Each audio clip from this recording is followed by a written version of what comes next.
I sat across from Victoria in her pristine office, surrounded by mahogany furniture that screamed success.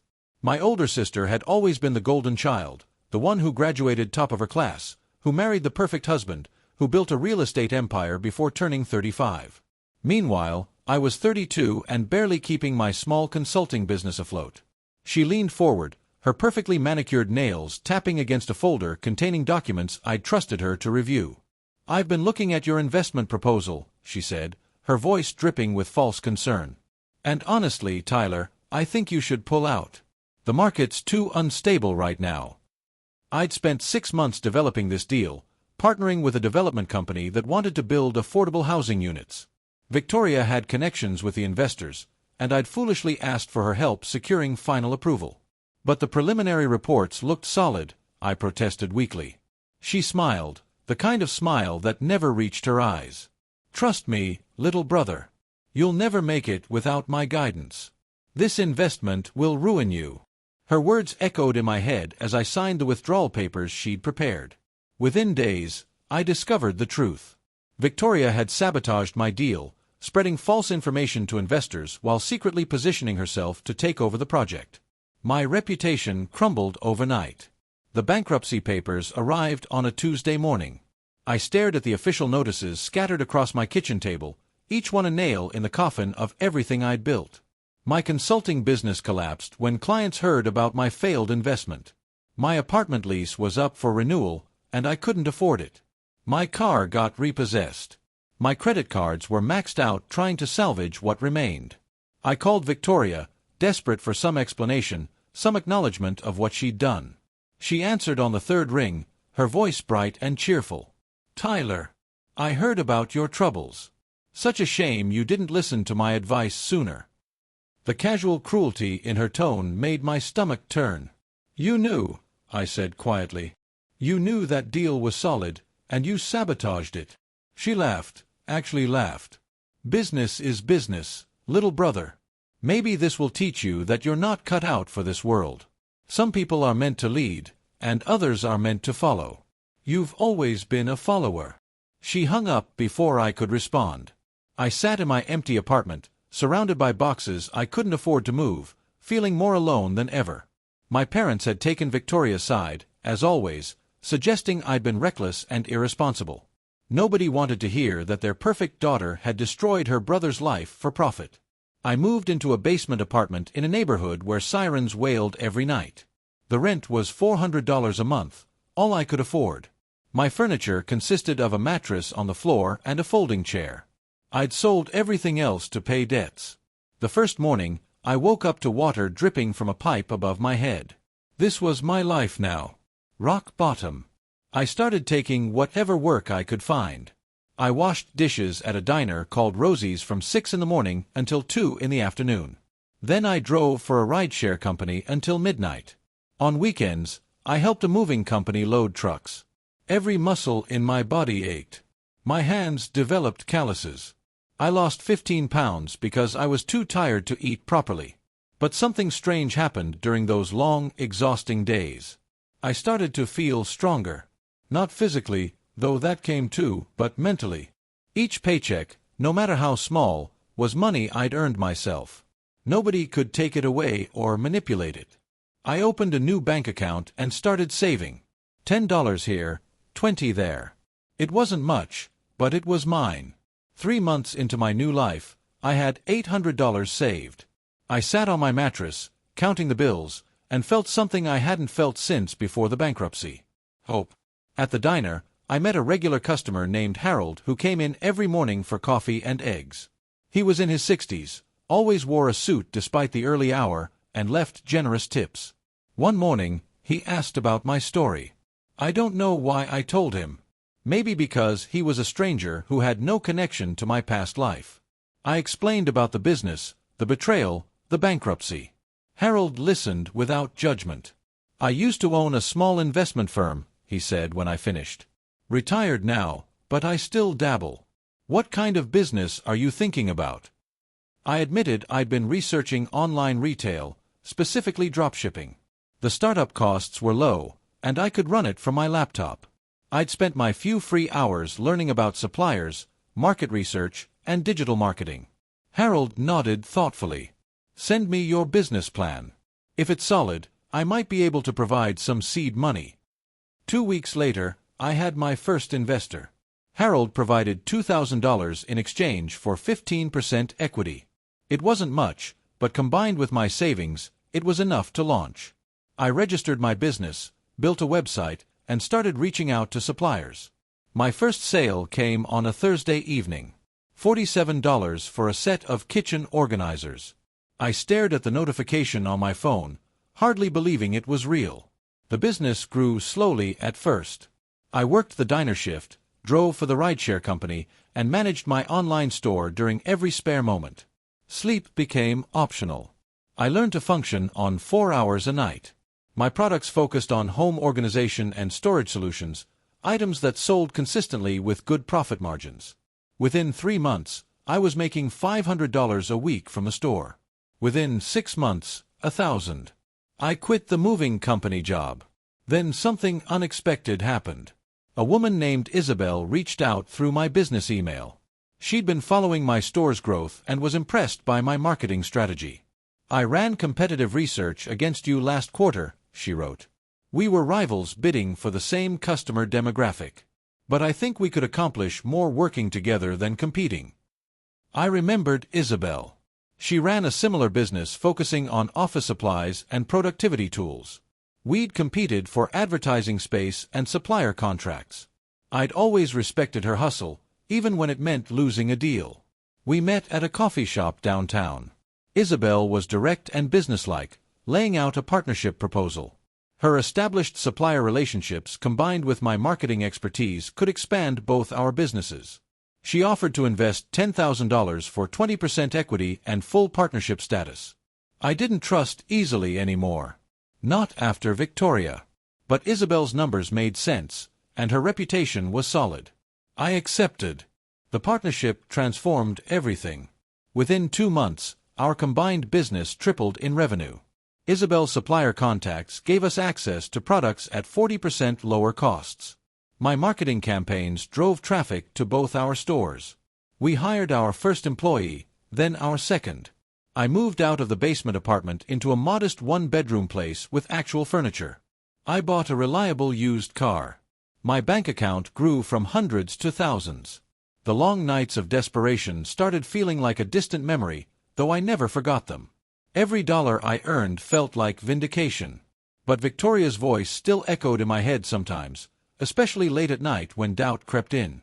You'll never make it without me. I channeled that anger into fuel, working harder, pushing further. 12 months after my bankruptcy, I was making more money than I'd ever made with my consulting business. The irony wasn't lost on me. My sister's betrayal had forced me to discover abilities I didn't know I possessed. Still, a part of me wanted her to know. Wanted her to see that I'd not only survived but thrived. I resisted the urge to reach out, to gloat. That would come later.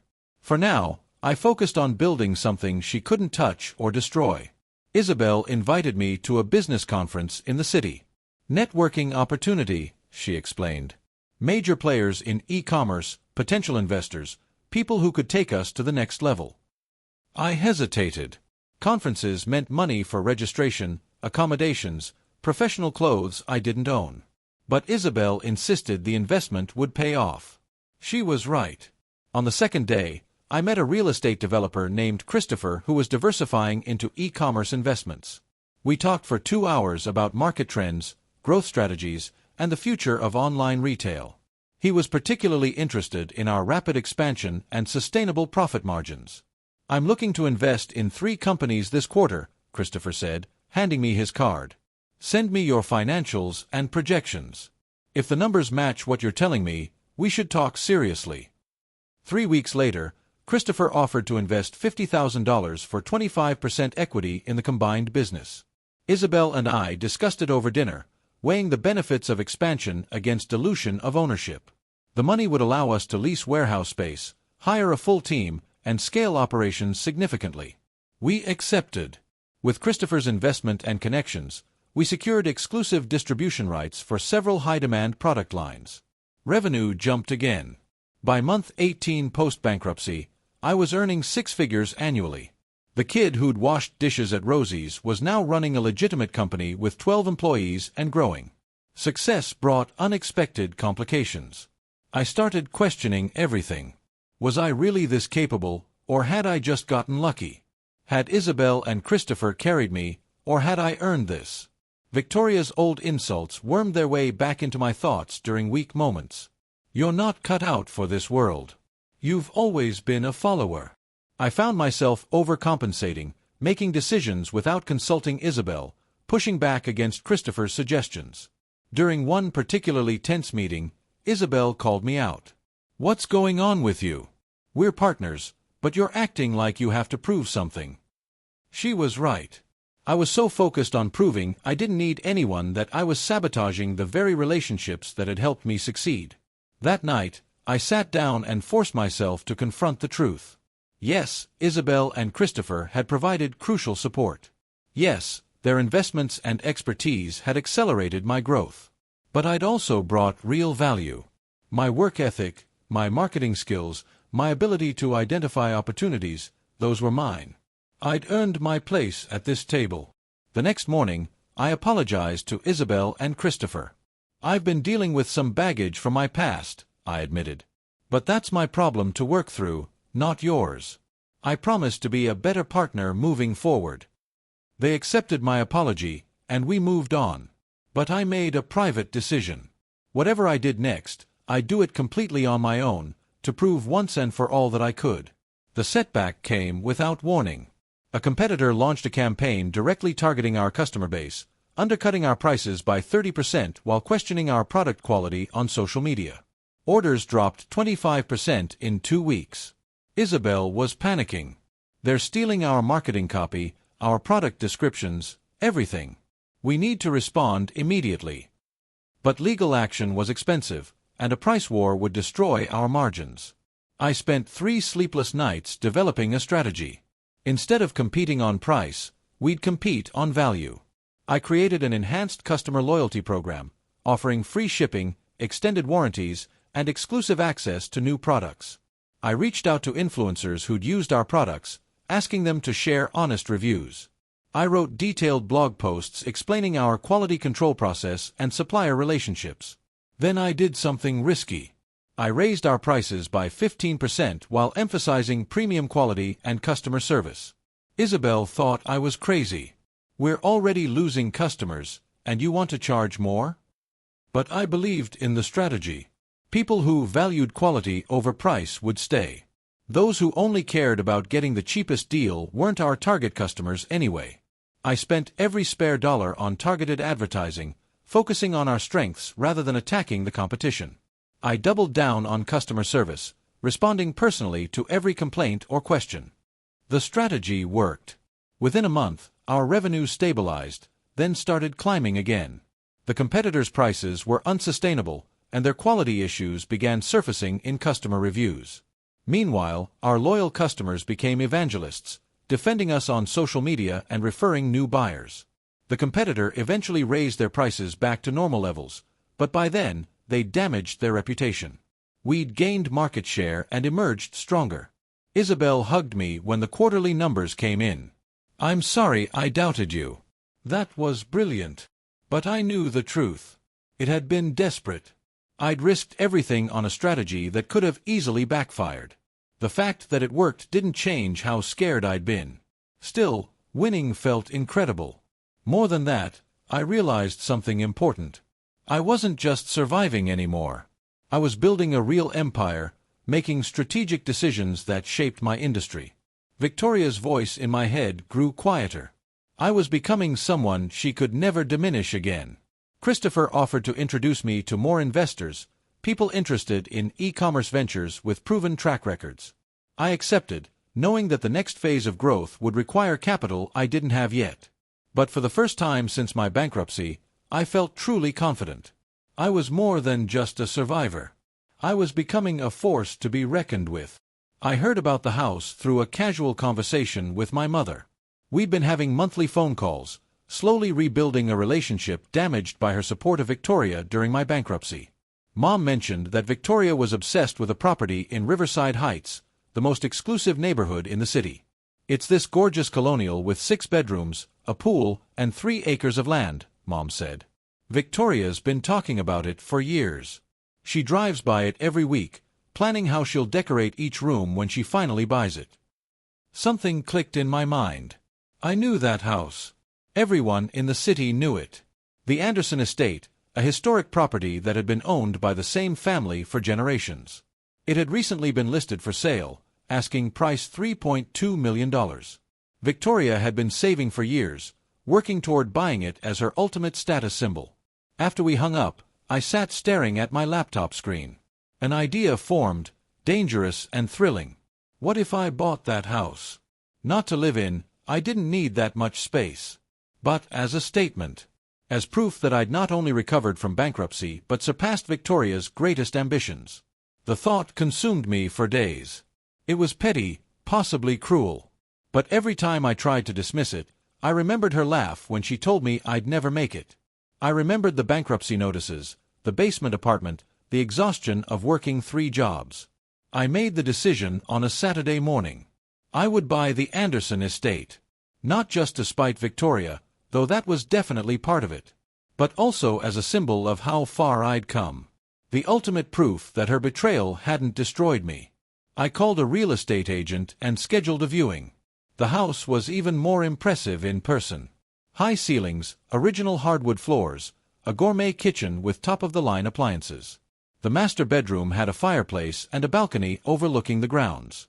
The property included a guest house, a tennis court, and gardens that looked like something from a magazine. The asking price was steep, but my business was generating substantial income now. With proper financing, I could afford it. I submitted an offer that same day. $3.1 million, with proof of funds and aggressive closing timeline. The sellers accepted within 48 hours. I signed the purchase agreement with hands that shook slightly. This was real. I was buying Victoria's dream house, the property she'd coveted for years, and she had no idea. Over the next month, I navigated the closing process while expanding the business. Isabel noticed I was distracted but didn't push when I said I was dealing with personal matters. Christopher mentioned I seemed different, more focused but also more secretive. Nobody knew about the house. I wanted it to be a complete surprise. My father called unexpectedly one evening. "Tyler, your mother mentioned you're doing well with your business. I have to admit, I'm surprised. After the bankruptcy, I didn't think you'd recover." His words were meant as a compliment but landed like an insult. Even now, even with proof of my success, my family still doubted me. "The business is going well," I said carefully. "Better than well, actually.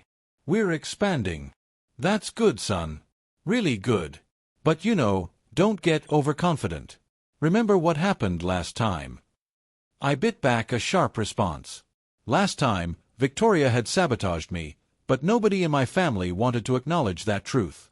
They'd chosen to believe I'd failed through my own incompetence rather than face their golden child's cruelty. The conversation reinforced my decision about the house. I needed this moment, this tangible proof that I'd not only survived but excelled beyond anyone's expectations. The closing date approached. I hired a moving company even though I had minimal furniture to move. I wasn't planning to live there immediately, maybe ever. The house was a statement, not a home. 3 days before closing, Victoria posted on social media about her dream house, mentioning how she was close to making an offer. "Manifesting my dreams," her caption read, accompanied by a photo of the Anderson estate taken from the street. I smiled at my phone. She had no idea those dreams were already mine. The closing took place on a Thursday afternoon. I sat in the title company office, signing document after document. Each signature felt surreal.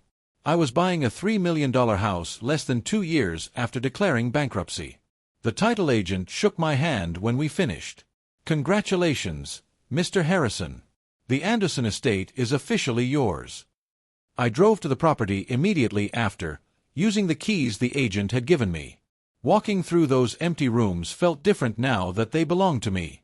Every space echoed with possibility and vindication. I didn't furnish it right away. Instead, I focused on the business, which continued growing rapidly. We signed 2 major distribution deals that month, adding $50,000 in monthly revenue.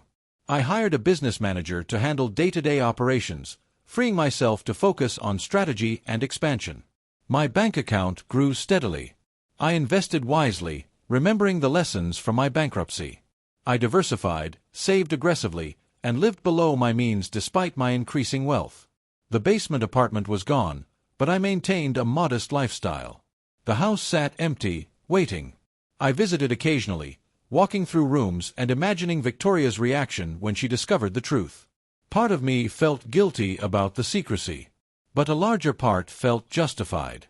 She'd destroyed me without hesitation. This wasn't destruction. This was simply claiming what I'd earned. Victoria's social media posts about the house intensified. She shared photos of paint colors she was considering, furniture she was planning to buy, landscaping ideas for the gardens. "Finally making my dreams real," one post read. "Some things are worth waiting for." I watched her build this fantasy, knowing it would never materialize. The house was already sold, already mine. Her comments section filled with congratulations and encouragement. Friends and family praised her ambition and success. Nobody questioned whether she'd actually purchased it yet. That was Victoria's gift, creating narratives that people believed without verification. I continued working, expanding the business, building my wealth. The success felt good, but it wasn't enough anymore. I needed Victoria to know. Needed her to understand that the brother she'd dismissed and destroyed had surpassed her greatest ambition. Christopher mentioned during a meeting that real estate values in Riverside Heights had jumped significantly. Properties there are appreciating at 15% annually. If you're looking to invest, that neighborhood is prime. I smiled but said nothing. I already had my investment. A friend from the old consulting days reached out, asking if I'd heard about Victoria trying to buy the Anderson estate. Apparently, the deal fell through. She's devastated. The sellers accepted another offer. I feigned surprise and sympathy. Inside, satisfaction bloomed warm and bright. The moment I'd been planning for was approaching. I struggled with the final decision. Revealing the house to Victoria would be satisfying, but it would also permanently damage our relationship. Whatever small hope remained for reconciliation would die the moment she learned the truth. I thought about my parents, about family gatherings that would become impossible, about the ripple effects of this revenge. Was satisfaction worth the cost? I spent a weekend at the Anderson estate, walking the grounds and sitting in empty rooms. The house was beautiful but felt hollow. I'd bought it for the wrong reasons. Not because I loved it or wanted to live there, but because I wanted to hurt my sister the way she'd hurt me. That realization sat heavy in my chest. But then I remembered. I remembered signing bankruptcy papers while Victoria laughed. I remembered washing dishes at Rosie's, sleeping on a mattress on the floor, working 18-hour days just to survive. I remembered the casual cruelty in her voice when she said I'd never make it. The struggle hadn't just been about money. It had been about my identity, my self-worth, my belief that I deserved success. Victoria had tried to take all of that from me. She'd wanted me to fail, needed me to fail so she could maintain her position as the superior sibling. Revealing the house wasn't just about revenge. It was about reclaiming my power, showing her that her manipulation hadn't worked. I made my decision. I would tell her. But I'd do it my way, on my terms. The next family dinner was tense. Victoria dominated the conversation as always, talking about business deals and social events. She mentioned the Anderson estate casually, spinning a story about how she decided to look at other properties instead. The house had some structural issues, she lied smoothly. I'm glad I dodged that bullet. I stayed quiet, letting her construct her narrative. My parents listened sympathetically, praising her wisdom and caution. Nobody asked for my input or my news. I was still the younger brother, still invisible in Victoria's shadow. But I noticed things I'd missed before. Victoria's laugh was too loud, too forced. Her stories felt rehearsed, performed for an audience rather than shared with family. She was curating her image constantly, terrified of showing any weakness. I almost felt sorry for her. Almost. After dinner, she cornered me in the kitchen. I heard your little business is doing okay, she said, her tone suggesting surprise. Good for you. Though I hope you're being careful. You don't exactly have a great track record with financial decisions. The casual insult reminded me why I'd stopped feeling guilty. Victoria would never acknowledge my success or her role in my failure. She needed me to be lesser so she could be greater. The business is doing very well, actually, I said calmly. Better than I ever imagined. She smiled, but it didn't reach her eyes. Just don't let it go to your head. Pride comes before a fall. I returned her smile. I'll keep that in mind. I spent a week planning the reveal. It needed to be perfect, memorable. Finally, I decided on simplicity. I had custom invitations printed on heavy cardstock. The message was brief. You're invited to a private showing at the Anderson estate. Saturday at 2 p.m. Please come alone. I hired a courier to deliver the invitation to Victoria's office. Then I waited. She called me within an hour, her voice confused and excited. Tyler, did you send me this invitation? Do you know who bought the Anderson estate? Just come on Saturday, I said. Everything will make sense then. The days leading up to Saturday felt endless. I furnished one room of the house, the study, with comfortable chairs and a bar cart. I hired a photographer to document the moment, though I wasn't sure I'd want to remember Victoria's face when she realized the truth. Saturday arrived with perfect weather. I stood in the grand foyer at 1:55, my heart pounding. At exactly 2 o'clock, I heard Victoria's car in the driveway. Through the window, I watched her approach the house, her expression a mixture of curiosity and impatience. I opened the door before she could knock. Welcome, I said simply. She stepped inside, her eyes widening as she took in the marble floors, the sweeping staircase, the crystal chandelier. Tyler, what is this? Whose house is this? I reached into my pocket and pulled out the deed, handing it to her without a word. She unfolded it, reading slowly. I watched color drain from her face as she reached the owner's name. Mine. Victoria stared at the document, then at me, then back at the document. This is a joke, she said, but her voice shook. You can't possibly own this house. I closed 2 months ago, I replied calmly. While you were posting about it on social media, planning your dream home, I was signing the papers. She stumbled backward, grabbing the wall for support. But how? You were bankrupt. You had nothing. How could you possibly afford this? I rebuilt, I said. Everything you tried to destroy, I rebuilt bigger and better. The business you sabotaged taught me what I was really capable of. The bankruptcy you caused forced me to discover strengths I didn't know I had. Tears filled her eyes, but I couldn't tell if they were from sadness or anger. I can't believe you did this. You bought my house just to hurt me. Your house. I repeated. You never owned it, Victoria. You just wanted it. I'm the one who earned it, who saved for it, who actually made it mine. She crumpled onto the floor, her perfect composure finally breaking. Sobs shook her shoulders as reality crashed down. Everything she'd assumed about me, about my limitations, about my inability to succeed without her, had been wrong. You're cruel, she choked out. You're just as cruel as you think I am. Maybe she was right. Maybe this moment made me no better than her. But I'd earned this, survived her betrayal to stand here as the owner of her dreams. I left Victoria sitting in the foyer and walked to the study I'd furnished. She needed time to process, and I needed space from the intensity of her reaction. Looking back, I could see the entire journey clearly. The bankruptcy that felt like death had been a rebirth. Losing everything forced me to discover who I was without the business, without the security, without anything but my determination. The long nights washing dishes taught me humility. The basement apartment taught me gratitude. The slow growth of my online business taught me patience and strategy. Harold's investment taught me that good people still existed. Isabel's partnership taught me to trust again. Christopher's funding taught me to dream bigger. Every step had been necessary. If Victoria hadn't destroyed me, I would have stayed comfortable in mediocrity. I would have run a decent consulting business, made a decent living, and never pushed myself to discover my real potential. In a twisted way, I owed her for forcing that transformation.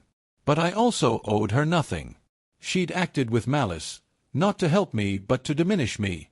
The fact that her cruelty accidentally sparked my growth didn't absolve her actions. After 30 minutes, I heard Victoria's footsteps approaching the study. Her makeup was ruined, her eyes red from crying. But she'd composed herself somewhat. She sat in the chair across from me without asking permission. Victoria spoke first, her voice hoarse. "I'm sorry." The words hung in the air between us. I studied her face, looking for sincerity. "Sorry for what specifically?" I asked. "For sabotaging your investment deal? For laughing about my bankruptcy? For telling me I'd never make it? For spending the past 2 years watching me struggle without offering any help?" She flinched at each accusation. "All of it.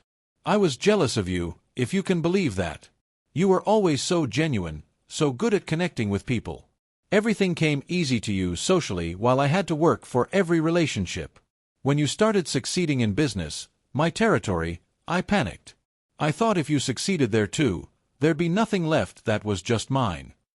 Her honesty surprised me, but it didn't erase the damage she'd caused. "So you destroyed me," I said flatly. "You took everything I'd built and burned it down because you were insecure." "Yes," she whispered. "And I've regretted it every day since. Watching you rebuild, seeing how hard you worked, I wanted to reach out so many times. But I was too proud, too ashamed." I sat with that for a moment. Part of me wanted to accept her apology, to rebuild our relationship. But another part, the part that had survived bankruptcy and humiliation, wasn't ready to forgive. "Your apology means something," I finally said. "But it doesn't fix what you broke. Trust doesn't come back just because you say sorry." She nodded, tears flowing again. "I know. I don't deserve your forgiveness. But I hope someday you can let go of the anger, not for me but for yourself." 3 days later, I made a decision that surprised even me. I called Victoria and asked her to meet me at a coffee shop. She arrived nervous and uncertain. We sat in a corner booth, coffee growing cold between us while I explained my idea. "I've been thinking about what you said, about jealousy and insecurity," I began. "And I realized that part of why you struggled is because you were trying to do everything alone, to prove yourself constantly." She nodded slowly, unsure where this was going. "I want to offer you something," I continued. "I'm expanding into a new market, selling commercial office supplies. It's outside my expertise, but it's perfect for your background. I'll provide the startup capital and business infrastructure. You run it however you want, keep 90% of the profits." Victoria stared at me like I'd spoken another language. "Why would you do that? After everything I did to you?" "Because revenge isn't as satisfying as I thought it would be," I admitted. "Seeing you broken in that foyer didn't make me happy. It just made me tired. I don't want to carry this anger anymore. And maybe, if you succeed on your own terms with honest support instead of sabotage, we can eventually rebuild something resembling a relationship." She was crying again, but differently this time. These were tears of relief and gratitude. "I don't deserve this." "Probably not," I agreed. "But I'm not doing it for you. I'm doing it for the brother I used to be, the one who believed families should lift each other up instead of tear each other down." Victoria accepted the offer. 6 months later, I made another decision that felt right. I donated $500,000 to a nonprofit that provided business loans and mentorship to people recovering from bankruptcy. The organization helped people like I'd been, broken and desperate but determined to rebuild. The donation was anonymous, routed through a trust that couldn't be traced back to me. I didn't want recognition or praise. I wanted to help people the way Harold had helped me, giving them a chance when they had nothing. The nonprofit director sent a thank you letter to the trust address. She wrote about how the donation would help 40 families get back on their feet, how it would fund business training programs and provide microloans that traditional banks refused. Reading that letter, I felt something I hadn't felt since buying the Anderson estate. Pride. Real pride, not the shallow satisfaction of revenge but the deep fulfillment of making a genuine difference. I realized then that success wasn't just about achieving goals or accumulating wealth. It was about growth, about becoming someone who could help others rather than just helping yourself. Victoria's business was doing well. She called weekly with updates, and our conversations were slowly becoming easier. We weren't close, might never be close again, but we were learning to coexist peacefully. My parents noticed the change. Mom mentioned during a phone call that Victoria seemed different, more humble and grateful. Dad admitted he'd been wrong to doubt my abilities. Small acknowledgments, but meaningful. My life transformed in ways I never imagined that day in Victoria's office when she destroyed my deal. The business continued growing, expanding into new markets and developing innovative products. Isabel and Christopher became close friends beyond just business partners. I bought a smaller house in a neighborhood I actually loved, leaving the Anderson estate as an investment property that I eventually sold at a significant profit. Victoria's commercial supply business thrived, and she surprised me by becoming genuinely good at building relationships with clients. She'd learned something from watching my approach, letting go of her need to dominate every interaction. We didn't have family dinners often, but when we did, the dynamic had shifted. I was no longer invisible in Victoria's shadow. She no longer felt the need to diminish me to elevate herself. We existed as equals, both successful in our own right. The biggest change was internal. I stopped defining myself by what Victoria had done to me. The bankruptcy became just one chapter in my story, not the entire narrative. I'd been broken and rebuilt myself stronger. I'd been betrayed and chose forgiveness over endless revenge. I'd been dismissed and proved my worth without needing external validation. These experiences shaped me but didn't limit me. I was more than my worst moment and more than my greatest triumph. I was someone who'd survived, learned, grown, and ultimately found a way to help others do the same. Looking back now, 3 years after my bankruptcy, I understand that success isn't a destination. It's a journey of continual growth, challenge, and evolution. The Anderson estate moment was satisfying but temporary. The real victory was becoming someone who could achieve that success without needing to flaunt it. I learned that revenge, while temporarily sweet, ultimately hollows you out. Forgiveness, though harder, creates space for healing and new possibilities. I learned that failure isn't final. The bankruptcy felt like the end of my world, but it was actually the beginning of understanding my true capabilities. I learned that help isn't weakness. Harold, Isabel, and Christopher's support didn't diminish my achievement. It made it possible, and there's no shame in that. Most importantly, I learned that character is built in darkness. Anyone can be kind when life is easy, maintain integrity when nobody's testing them, stay determined when success comes naturally. Real character emerges when you're broken and have to choose how you'll rebuild. Victoria and I will never have the relationship we had as children. Too much damage was done, too much trust was broken. But we have something different now, a relationship built on honesty, mutual respect, and an understanding of each other's flaws. The moral isn't that revenge is wrong or forgiveness is always right. It's that life is complicated, people are complicated, and sometimes the best path forward involves elements of both. You can acknowledge hurt while choosing to move beyond it. You can protect yourself while offering grace. You can be strong without being cruel, successful without being arrogant, and generous without being a victim. That's the wisdom bankruptcy taught me. That's the gift hidden in betrayal. And that's why, despite everything, I'm grateful for the journey.